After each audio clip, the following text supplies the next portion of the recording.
அல்லாஹ்வுடைய ரசூல் ஒரு நாள் வீட்டிலே படுத்துக் கொண்டிருந்தார்கள். அப்படி படுத்துக் கொண்டிருக்கும் போது உமர் ரலியல்லாஹு அன்ஹு அவர்கள் வீட்டுக்குள்ளே வருகிறார்கள். வீட்டுக்குள் வந்து ரசூல் ஸல்லல்லாஹு அலைஹி வஸல்லம் வீட்டை அப்படித்தான் முதலிலே பார்க்கிறார்கள். சட்டன தூதருடைய வீட்டுக்குள் யாரும் செல்லக்கூடாது, அனுமதி இல்லாமல். ஒரு பிரச்சனையை முன்னிட்டு அந்த பிரச்சனையை பேசுவதற்காக தூதரிடம் அனுமதி வாங்கி அல்லாஹ்வுடைய ரசூலுடைய வீட்டை முதலில் பார்க்கிறார்கள் உமர் ரலியல்லாஹு அன்ஹு அவர்கள். முஸ்லிமிலே 2947வது செய்தி. முதலில் அந்த வீட்டை பார்க்கிறார்கள். வீட்டை பார்க்கும் போது ரசூல் ஸல்லல்லாஹு அலைஹி வஸல்லம் உறங்கிக் கொண்டிருக்கிறார்கள்.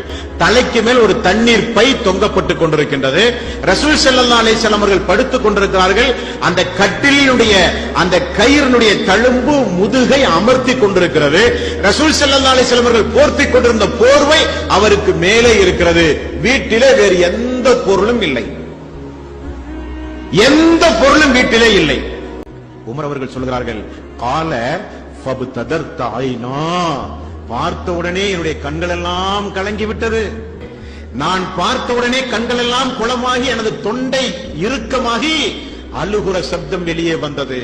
உடனே ரசூல் ஸல்லல்லாஹு அலைஹி வஸல்லம் முழித்துவிட்டு கேட்டார்கள், இப்னுல் ஹத்தாபே ஏன் அழுகிறீர்கள்? குல்து யா நபி அல்லாஹ் வமா லீ லா அப்கி, அல்லாஹ்வுடைய தூதரே எப்படி என்னால் அழாமல் இருக்க முடியும்? அவருடைய பதில பாருங்க, எப்படி என்னால் அழாமல் இருக்க முடியும்? முதுகிலே அந்த கயிறுடைய தழும்பு படியாமல் இருக்க ஒரு போர்வை கூட உங்களுக்கு இல்லையா யா ரசூலல்லாஹ்? நான் பார்க்கிற பொருள் மட்டும்தான் இந்த வீட்டில் உண்டுமா? வேறு பொருளே உங்களுக்கு இல்லையா யா ரசூலல்லாஹ்?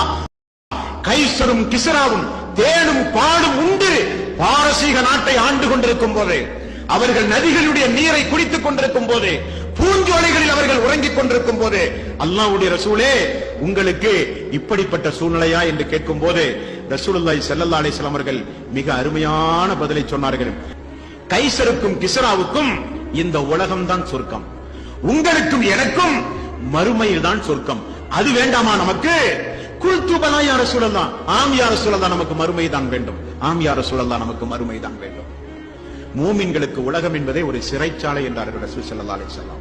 அல்லாஹ் தஆலா முஸ்லிக்குகளுக்கு இந்த உலகத்தில் கொடுப்பான். திருக்குர்ஆனில் அல்லாஹ் தஆலா ஒரு இடத்துல ஒரு செய்தியை சொல்றான் தெரியுமா? மூமின்கள் இறைவனை குறித்து நிராசை அடையாமல் இருப்பார்களே ஆனால், வார்த்தை என்ன? நாமெல்லாம் அல்லாஹ் தஆலா இப்படி வாரி கொடுக்கிறானே முஸ்லிக்குகளுக்கு, நம்மளை கைவிட்டுட்டானே என்று நீங்கள் நிராசை அடைவீர்கள்.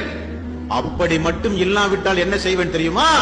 அந்த முஸ்லிக்குகள் ஏறி செல்கிற ஏணிப்படியை கூட தங்கமாக நான் கொடுத்திருப்பேன். அவர்களுக்கு இந்த துனியாவில் வாரி வாரி நான் வழங்குவேன். மறுமையிலே ஒன்றுமில்லாமல் ஆக்கி விடுவேன். நீங்கள் மறுமைக்குரியவர்கள், உங்களுக்கு மறுமையில் தான் சொர்க்கம்.